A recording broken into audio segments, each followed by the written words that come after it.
Hello, xin chào các bạn, chào mừng các bạn trở lại với TikTok Channel. Đây là mình đây. Và trên tay mình đây đang là một sản phẩm loa Bluetooth kiêm đèn ngủ. Và cái sản phẩm này mình thấy trên Lazada đang bán rất là rẻ, với mức giá thì khoảng 240, mình mua 240. Và người ta quảng cáo rằng đây là một chiếc loa thông minh có thể cho chúng ta làm đèn ngủ này với 7 màu sắc khác nhau, và vừa có thể là phát nhạc Bluetooth, vừa có thể nghe FM radio và vừa có thể làm đồng hồ được. Và mình thấy rằng với cái mức giá chỉ khoảng 250 mà nhiều chức năng như thế thì đáng để chúng ta mua về thử chứ nữa. Và mình cũng đã mua về rồi và mình thấy hối hận khi mua sản phẩm này. Thế nhưng mà không sao, trong video ngày hôm nay mình sẽ cùng các bạn phân tích cũng như là đánh giá chiếc loa Bluetooth kiêm đèn ngủ này để xem cái sản phẩm này biết đâu nó sẽ phù hợp với một số bạn thì sao nhỉ. Nào, chúng ta bắt đầu thôi.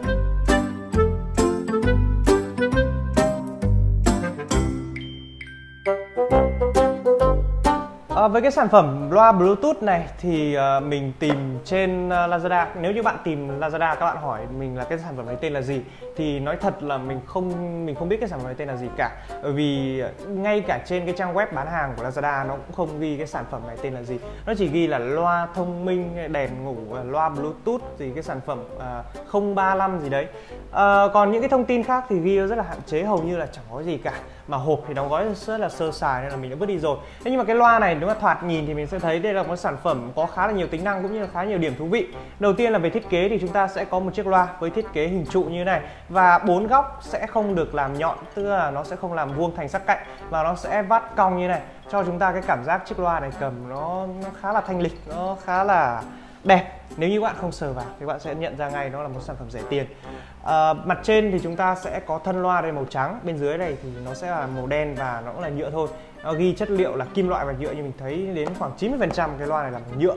Ở mặt lưng thì chúng ta sẽ có một số những cái cổng kết nối. Đầu tiên là chúng ta sẽ có cổng micro USB với đầu vào là 5V.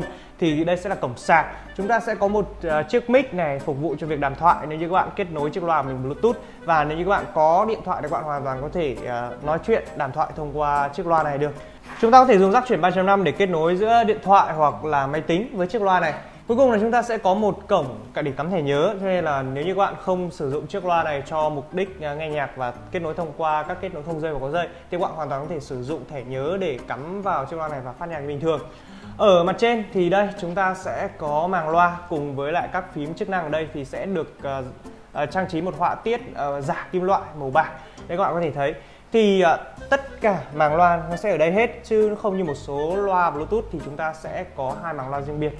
Thì khi đó thì âm thanh ta mình nghĩ là sẽ tốt hơn. Nhưng ở đây thì tất cả mọi thứ chúng ta sẽ chỉ có ở đây thôi. Và chúng ta sẽ có tổng cộng là 6 nút chức năng, bao gồm một nút nguồn, một nút chuyển chế độ, hai nút tiến và lùi bài và hai nút tăng giảm âm lượng. Thì để kết nối cho chiếc loa này thì nó cũng rất là đơn giản. Các bạn chỉ việc ấn phím nguồn này thì giữ phím nguồn một lúc thì chiếc loa của mình nó sẽ khởi động lên. Đó, nó sẽ có tiếng rồi. Và như bạn có thể thấy bên dưới này chúng ta sẽ có thêm một cái màn hình. Ở đây thì mình đang để ở chế độ Bluetooth. Nếu như các bạn muốn chuyển qua các chế độ khác thì chúng ta sẽ có thể chuyển qua chuyển loại thông qua cái nút chức năng là nút mode này. Nếu các bạn ấn một lần đó thì nó sẽ chuyển qua chế độ FM. Ấn lần thứ hai đó, nó sẽ chuyển qua chế độ sử dụng cổng 3.5 này. Và ấn lần thứ ba đó thì nó sẽ chuyển qua chế độ đồng hồ, và đây nó sẽ là thời gian. Và thời gian hiện tại thì chiếc đồng hồ của mình nó đang bị lệch rồi, nhưng mà mình cũng không biết chỉnh cái đồng hồ này nó như thế nào, nói thật với các bạn. Và ấn một lần nữa thì chúng ta sẽ quay trở lại chế độ Bluetooth. Thì khi đó chúng ta có thể sử dụng các thiết bị như là smartphone hoặc là máy tính, laptop để có thể kết nối được với sản phẩm này. Thì kết nối nó rất là đơn giản thôi, các bạn chỉ vào phần Bluetooth thì mặc định là chiếc loa này nó sẽ không tự động kết nối với bất kỳ một cái thiết bị nào khác. Cho nên là vào chúng ta sẽ tìm thấy ngay một cái thiết bị mang tên là HS-A35, và khi đó thì chúng ta có thể phát nhạc bình thường.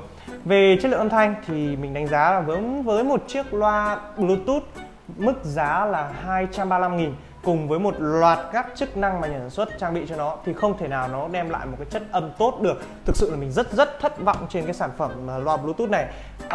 Bass thì hầu như là không có, nên như các bạn nào mà nghe nhạc thiên bass, đặc biệt là các bạn mở nhạc EDM thì các bạn cảm giác như các bạn đang nghe nhạc thính phòng vậy, nó sẽ chẳng có bass đâu.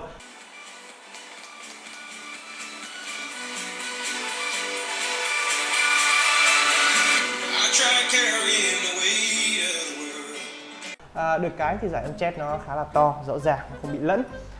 Thêm một điểm cộng cho cái chiếc loa này nữa, đó chính là về phần đèn. Đây các bạn nhìn thấy chiếc loa của mình đang có màu đèn là màu trắng.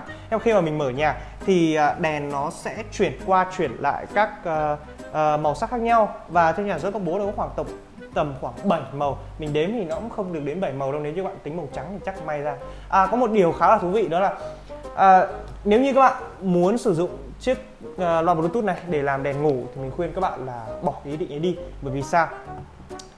Chỉ khi nào chúng ta mở nhạc thì chiếc loa này mới chuyển đèn. Tức là nếu như bạn mở nhạc mà nhạc có bass nhá, nhạc phải sôi động vào và âm thanh nó phải lớn thì khi đó chiếc loa của mình mới sáng lên, rồi sau đó nó sẽ mở nhạc các thứ, mở đèn các thứ, nó sẽ chuyển qua chuyển lại các màu sắc.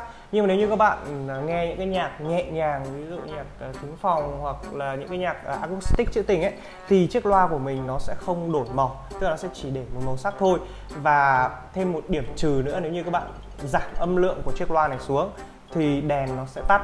Tức nghĩa là mức âm lượng càng lớn thì đèn sáng càng mạnh, còn mức âm lượng càng bé thì coi như đèn không sáng. Về tổng thể thì mình đánh giá rằng nếu như các bạn nào mà ưa tính năng, ưa những cái mới, ví dụ như là muốn có một cái thiết bị để cắm thẻ nhớ để nghe nhạc này, muốn một thiết bị đèn ngủ này, muốn làm một chiếc đồng hồ hoặc là để nghe radio thì chiếc loa này hoàn toàn đáp ứng cho bạn, và mức giá 235.000 nó rất là xứng đáng. Còn nếu như bạn nào mà muốn mua chiếc loa này để về trải nghiệm nghe nhạc thì mình khuyên các bạn đừng bao giờ mua, bởi vì âm thanh nó mang lại, cái chất âm nó mang lại thì thực sự là tệ. Đổi lại thì các bạn có thể tham khảo một số những mẫu loa Bluetooth khác có trên thị trường, ví dụ chiếc loa này. Nếu như bạn mua những sản phẩm Oppo Reno đại hệ thống siêu thị Viettel Store thì bạn hoàn toàn sẽ được tặng miễn phí chiếc loa Bluetooth này, và đảm bảo rằng những chiếc loa Harvis M76 này nó sẽ đem lại cái chất âm ăn đứt so với chiếc loa này, mặc dù là đồ tặng kèm. Đó, vậy là mình vừa hoàn thành xong video trên tay cũng như là đánh giá và cung cấp đến cho bạn những cái thông tin về chiếc loa Bluetooth vô danh này. Ý kiến của bạn ra sao? Các bạn thấy chiếc loa này nó có phù hợp với nhu cầu của bạn không? Và các bạn có muốn mua chiếc loa này về làm vật trang trí ở trong gia đình mình hay không? Hãy để lại ý kiến bình luận bên dưới nhé. Nếu thấy video đừng quên like, share, subscribe kênh YouTube của TechTalk Channel. Bây giờ thì xin chào, hẹn gặp lại các bạn trong những video lần sau.